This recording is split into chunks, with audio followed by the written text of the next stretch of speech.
ഞാൻ മുല്ലത്തരം ഡാലി മുക്കാഞ്ഞിരം അഥവാ സോമൻ ഭോപ്പാൽപുരം. ഒരു പെൺകുട്ടി വിവാഹം കഴിഞ്ഞ് ഭർതൃഗൃഹത്തിലേക്ക് പോകുമ്പോൾ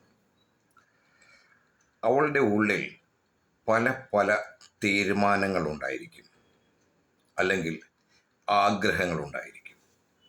ഞാൻ ചെന്നു കയറുന്ന വീട് അത് നല്ല ഒരു വീടാക്കി മാറ്റുവാൻ എന്നാൽ കഴിയുന്ന സഹായങ്ങൾ, എന്നാൽ കഴിയുന്ന കാര്യങ്ങൾ എനിക്ക് ചെയ്യണം. അത് നല്ല ഒരു വീടാക്കി, സുന്ദരമായ ഒരു വീടാക്കി മാറ്റണം എന്ന ആഗ്രഹത്തോട് തന്നെയാണ് ഒരു പെൺകുട്ടി ഭർതൃഗൃഹത്തിലേക്ക് കാൽ കുത്തുന്നത്. ഇനിയും മരണം തൊട്ടു തീണ്ടുന്നത് വരെ തിരിച്ച് പോകാൻ അവൾ ആഗ്രഹിക്കുന്നില്ല അവളുടെ വളർന്ന ആ വീട്ടിലേക്ക്. വെറുതെ പോകുന്നില്ല, ഒരു സ്ഥിരമായ ഒരു പോക്ക് ഒരു പെണ്ണും ആഗ്രഹിക്കുന്നില്ല. ജീവിതകാലം മുഴുവൻ ഭർതൃഗൃഹത്തിൽ കഴിച്ചു കൂട്ടണം എന്ന ഒരു ആഗ്രഹമാണ്, ആ മേൽവിലാസത്തിൽ ജീവിക്കണം എന്ന ഒരു ആഗ്രഹത്തോടെയാണ് ഏത് പെൺകുട്ടിയും ഭർത്താവിൻ്റെ വീട്ടിലേക്ക് പോകുന്നത്. പക്ഷേ അവൾക്കവിടെ ആവശ്യമായ ഒരു കാര്യമുണ്ട്, ഭർത്താവിൻ്റെ പിന്തുണ. പിന്തുണ എന്ന് പറയുമ്പം കാണുന്നതിനും കേൾക്കുന്നതിനും എല്ലാം ഭർത്താവിൻ്റെ പിന്തുണ വേണം എന്നല്ല ഞാൻ ഉദ്ദേശിക്കുന്നത്. അവൾ അവിടെ എന്തെങ്കിലും ചെയ്യുവാൻ, ആ വീടിനെ നല്ലതാക്കി തീർക്കുവാൻ ഭർത്താവിൻ്റെ ഒരു പിന്തുണ, ഒരു കരുത്ത് അവൾക്ക് ആവശ്യമാണ്. ഒരു പെണ്ണ് വിവാഹശേഷം അവളുടെ വീട്ടിൽ നിന്നും, ഭർതൃഗൃഹത്തിൽ നിന്നും അവളുടെ ബാഗും അവളുടെ പെട്ടിയും പെറുക്കിക്കൊണ്ട് തിരിച്ച് അവളുടെ വീട്ടിലേക്ക്, അവൾ വളർന്ന വീട്ടിലേക്ക് പോകുന്നുണ്ട് എങ്കിൽ 99.9% അവളുടെ ഭർത്താവിൻ്റെ കഴിവുകേടോ അവളുടെ ഭർത്താവിൻ്റെ പിന്തുണ ഇല്ലായ്മയോ ആയിരിക്കും. അത് കഴിഞ്ഞ് അവൻ ഡയലോഗ് വെച്ച് കീച്ചും, എന്തുവാ, ഓ ഞാൻ അവളെ സ്നേഹിക്കുന്നുണ്ട്, അവളെൻ്റെ മുത്താണ്, ചക്കരയാണ് എന്നൊക്കെ. പക്ഷേ അവൻ്റെ കഴിവില്ലായ്മ അല്ലെങ്കിൽ അവൻ്റെ പിന്തുണ ഇല്ലായ്മയാണ് ഒരു പെണ്ണ് ആ വീട്ടിൽ നിന്ന് ഇറങ്ങിപ്പോകുന്നത് എന്നതാണ് സത്യം, പരമസത്യം. അല്ലെങ്കിൽ ഒരു പെണ്ണും അവിടെ നിന്ന് പോകാൻ ആഗ്രഹിക്കുന്നില്ല. ഈ സാധാരണ പെൺകുട്ടികൾ ചെന്ന് കയറി കഴിയുമ്പോൾ ആ വീട്ടിലുള്ള അമ്മമാരോ നാത്തൂന്മാരോ അവരും ആഗ്രഹിക്കുന്നില്ല ഒരു വഴക്കുണ്ടാക്കാനോ ഒരു പോരുണ്ടാക്കാനോ. പക്ഷേ ഒരു പാവപ്പെട്ട വീട്ടിലെയാണ് പെൺകുട്ടി വന്ന് കയറുന്നതെങ്കിൽ ജയിക്കാൻ വേണ്ടി ഒരു പക്ഷെങ്കിൽ ചില വാക്കുകൾ പറഞ്ഞെന്നിരിക്കാം. അത് പക്ഷേ ആ പെൺകുട്ടിയുടെ നെഞ്ചിലെ കൊണ്ട് കയറും. ഉദാഹരണത്തിന് വീട്ടുകാരറിഞ്ഞുകൊണ്ട് തന്നെ ഒരു അറേഞ്ച് മാരേജ് ആയിരിക്കും, പക്ഷെ വന്നു കഴിയുമ്പോൾ സംസാരത്തിനിടയ്ക്ക് ഈ അമ്മായിമ്മ എന്ന് പറയുന്ന ഈ ഭർത്താവിൻ്റെ അമ്മ പറയും, ഓ ഒന്നുമില്ലാത്തൊരു വീട്ടിൽ നിന്ന് ഇവളെ വിളിച്ചോണ്ട് വരേണ്ട, ഇവളെ കെട്ടേണ്ട യാതൊരു കാര്യവുമില്ലായിരുന്നു. നമ്മളുമായിട്ട് തട്ടിച്ച് നോക്കുമ്പം എന്തോ ഉണ്ടെന്ന ഇവക്ക് നമ്മുടെ വീട്ടിൽ വന്ന് കയറാനുള്ള യോഗ്യതയുണ്ടോ, എന്തെങ്കിലും പറഞ്ഞാൽ, ജോലി പറഞ്ഞാൽ അവൾ ചെയ്യത്തില്ല. ഈ സമയത്ത് അമ്മ അങ്ങനെ പറയരുത് എന്ന് അമ്മയെ പറഞ്ഞ് മനസ്സിലാക്കേണ്ട ഭർത്താവ് അടുത്ത് നിന്ന് ചിരിക്കുന്ന കാണുമ്പോൾ ആ പെൺകുട്ടിയുടെ നെഞ്ചിലേക്കാണ് അത് ഒരു കത്തി കുത്തി ഇറക്കുന്ന വേദനയോടെ ഇറങ്ങിപ്പോകുന്നത്. അവിടെയാണ് താളപ്പിഴ ആരംഭിക്കുന്നതും ഒരു ഭർത്താവിൻ്റെ കുറ്റമായിരിക്കും എന്ന് ഞാൻ പറയുന്നത്. ഈ കരുത്തില്ലായ്മ, ഈ പിന്തുണയില്ലായ്മയാണ് പിൽക്കാലത്ത് അവരുടെ ജീവിതത്തെ മാറ്റിമറിക്കുന്നത്. പിന്നെ ചിലരൊക്കെ ഉണ്ട്, ചില സമുദായങ്ങളിലും ചില വിഭാഗങ്ങളിലുമൊക്കെ ജാതി മത ചിന്തകൾക്കൊക്കെ അതീതമായിട്ട് കല്യാണം കഴിപ്പിക്കും.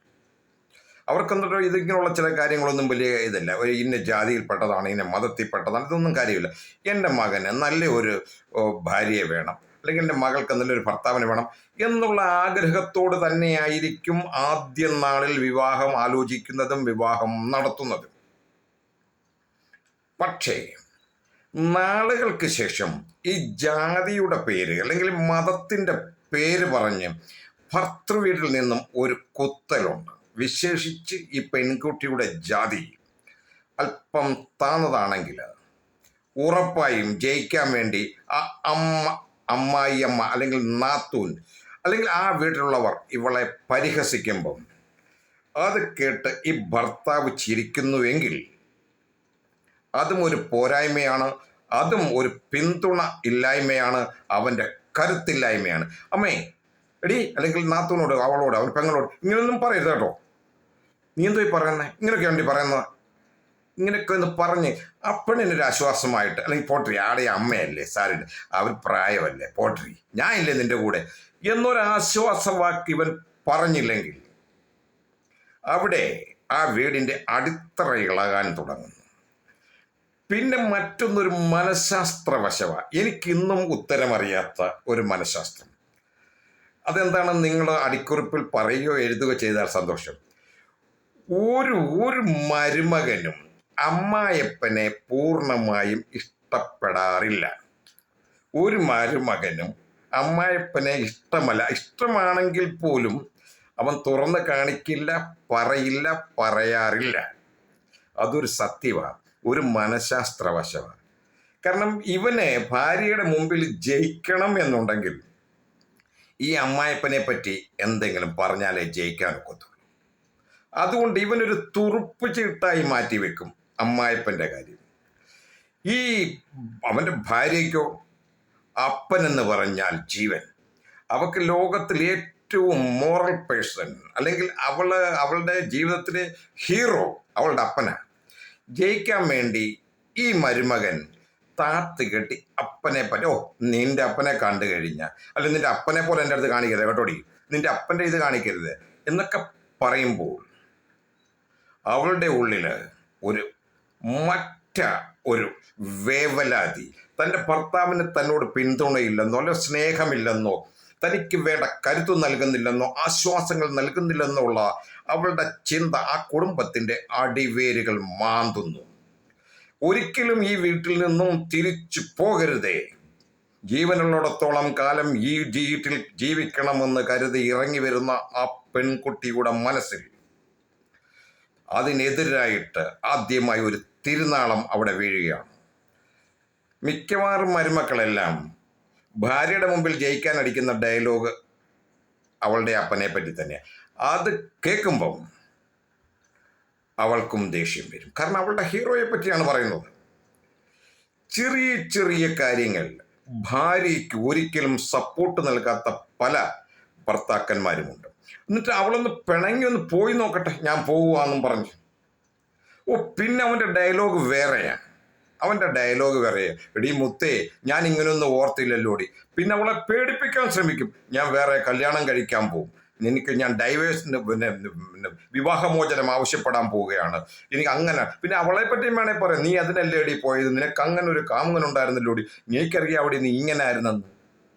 ഇതൊക്കെ അവൾ വീട്ടിൽ നിൽക്കുന്ന കാലത്ത് അവൾക്ക് വേണ്ട രീതിയിൽ സംരക്ഷണമോ സ്നേഹമോ അവൾക്ക് പിന്തുണയോ കൊടുക്കാതിരുന്നിട്ട് മറ്റുള്ളവർ നിങ്ങളുടെ മുൻപിൽ വെച്ച് നിങ്ങളുടെ ഭാര്യയെ പരിഹസിക്കുമ്പോൾ നിസ്സഹായനായി ഒരു ഷണ്ണനെ പോലെ നോക്കി നിന്ന ശേഷം അവൾ പിരിഞ്ഞു പോകുമ്പോൾ, അവളുടെ ബാഗും പെട്ടിയും എടുത്തുകൊണ്ട് തിരിച്ചു പോകുമ്പോൾ വീട്ടുകാർ അവളെ ഉപദ്രവിക്കുമ്പോൾ എന്ന് പറയുമ്പോൾ ശാരീരികമല്ല മാനസികമായി അവളെ പരിഹസിച്ചുപദ്രവിക്കുമ്പോൾ നിസ്സഹായനായ ഒരു ഷണ്ണനെ പോലെ നോക്കി നിന്ന ശേഷം അവൾ പോയി കഴിഞ്ഞ്, അയ്യോ അവള് പോയി, എടീ നീ ഇല്ലാതെ എനിക്ക് ഉറക്കം വരില്ല എന്നൊക്കെ പറയുന്ന ചിലരൊക്കെ ഉണ്ട്.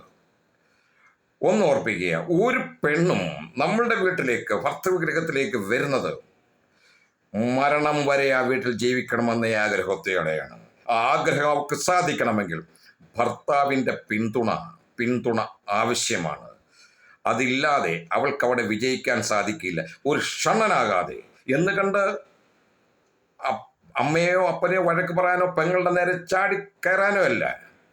പല കാര്യങ്ങൾക്കും അവൾക്ക് സൈഡ് നിന്നുകൊണ്ട് അല്ലെങ്കിൽ അമ്മയോട് അങ്ങനെ പറയരുത്, അല്ലെങ്കിൽ നിങ്ങൾക്ക് മാത്രം ലഭിക്കുന്ന സ്വകാര്യ നിമിഷങ്ങളിൽ സ്വകാര്യ നിമിഷങ്ങളിൽ അവളെ പറഞ്ഞ് മനസ്സിലാക്കി പോട്ടടി അമ്മ പ്രായമല്ല, അല്ലെങ്കിൽ നീ പറഞ്ഞ് ശരിയല്ലല്ലോ, എടി നീ അങ്ങനെയൊന്നും പറയില്ല കേട്ടോ, അവരെന്നെ പെറ്റ് വളർത്തിയ അമ്മയെ, നീ അമ്മയോട് ഇങ്ങനെയൊക്കെ പറയുമ്പോൾ അമ്മയ്ക്ക് വിഷമം തോന്നില്ല, അല്ലെ അമ്മ ഇങ്ങനെയാണ് പറ്റി പോട്ടടി, എത്ര നാളുണ്ടടി, ഇങ്ങനെയൊക്കെ പറഞ്ഞ് അവൾക്ക് കരുത്ത് പകരാനും പിന്തുണ നൽകാനും സാധിക്കാതെ അവൾ പോയ ശേഷം അയ്യോ കഷ്ടം, അയ്യോ അവൾ പോയി. ഇതല്ല, സ്വർണം വീട്ടിൽ വെള്ളപ്പോൾ അതിനെ ഉരച്ചു നോക്കിയ നികഷം എന്ന് പറഞ്ഞാൽ സ്വർണം ഉരച്ചു നോക്കുന്ന കല്ലിൻ്റെ പേരാണ് നികഷം. ഒരു നികഷമായി തീരാൻ നിങ്ങൾ ശ്രമിക്കുക. എങ്കിൽ ഭാര്യ സന്തോഷത്തോടെ സ്നേഹത്തോടെ ആ വീടിനെ സ്വർഗമാക്കി മാറ്റും. ആ വീട് സ്വർഗമാക്കി മാറ്റാൻ ആണുങ്ങൾക്ക് മാത്രമേ കഴിയൂ. ഞാൻ മുല്ലത്തറ ഉണ്ടായാലും മുക്കാഞ്ചിരം അഥവാ സോമൻ ഭോപ്പാൽപുര.